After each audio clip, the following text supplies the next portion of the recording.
देखिए, भारत की जो आबादी है, बढ़ती हुई जनसंख्या और इस पॉपुलेशन को कंट्रोल करने के लिए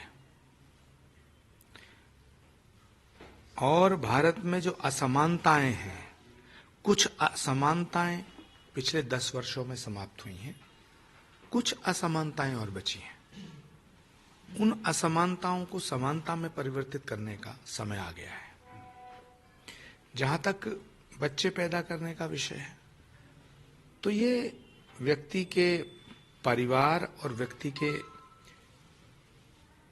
निज भाव के ऊपर आधारित विषय है, परंतु पॉपुलेशन कंट्रोल होना चाहिए।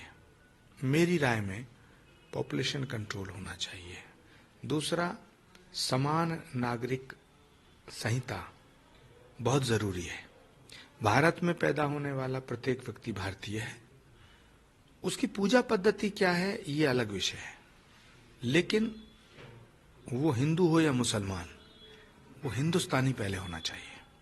तो इसलिए uniform civil code, population control, ये होना चाहिए।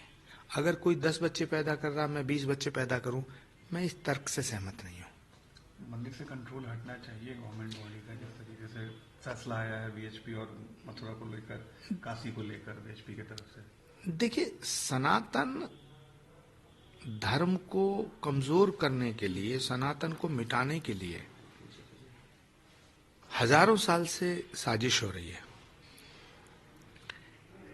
800 साल मुगलों ने, 200 साल अंग्रेजों ने इस देश पे राज किया और 1000 साल तक सनातन को कमजोर करने की कोशिश हुई। कोई जातियों के नाम पे सनातन को तोड़ना चाहता है, कोई क्षेत्र के नाम पर सनातन को तोड़ना चाहता है, कोई भाषा के नाम पे, रंग के नाम पे सनातन को विभाजित करना चाहता है। भारत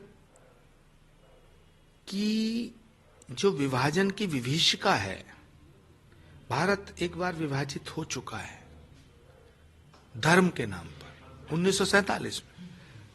तो उस विभाजन की विभीषिका का जो जख्म है, वो भारत की आत्मा पे अभी तक है। भारत को अगर एक रखना है, भारत की एकता और अखंडता के लिए जरूरी है कि भारत को सनातन राष्ट्र घोषित किया जाए। सनातन है तो भारत है, भारत है तो सनातन है। दुनिया में जितने भी धर्म हैं, उनका ओरिजिन किसी का यरूशलेम में है, किसी का अरब में है। सनातन एक अकेला ऐसा धर्म है जिसका ओरिजिन भारत भूमि पे हुआ है। तो सनातन से भारत को और भारत को सनातन से अलग करके नहीं देखा जा सकता है। और सनातन को मानने वाले सभी करोड़ों हिंदू और सनातन को मानने वाले तमाम दुनिया में रहने वाले लोग ये चाहते हैं कि भारत के मठ मंदिरों पर सनातन का अधिकार और आधिपत्य हो। सनातन को मानने वाले संत महात्माओं के निर्देशन में, मार्गदर्शन में उनका संचालन हो, ताकि फिर कभी तिरुपति बालाजी जैसी घटना ना घटे। जिसकी श्रद्धा सनातन में नहीं है, वो सनातन के मठ मंदिरों का संचालन करे, ये बात ठीक नहीं है। इसलिए मैं विश्व हिंदू परिषद और संत समाज के इस मांग से, इस भावना से सहमत हूं। दिल्ली में चुनाव है, ट्रायंगुलर फाइट देखा जा रहा है। राहुल प्रियंका अभी तक अपने आप को दूर रखे हुए इलेक्शन कैंपेन से। क्या नतीजा देख रहे हैं आप चुनाव का? मुझे लगता है कि सारे भारत में सनातन की सरकारें बनना सुनिश्चित है। जहां चुनाव हो रहे हैं, अभी देखिए हरियाणा का रिजल्ट, लोग कहते थे वहां साहब सत्ता परिवर्तित होगा। महाराष्ट्र में लोग कहते थे, लेकिन हुआ उल्टा। तो मुझे लगता है कि दिल्ली की जनता सोच समझ के फैसला लेगी। पर जो मैं देख पा रहा हूं, तो मुझे तो भारत में हर जगह सनातन का ध्वज लहराता हुआ नजर आ रहा है। बीजेपी की सरकार बन रही है दिल्ली में, मुझे सनातन की सरकार बनती हुई दिखती है।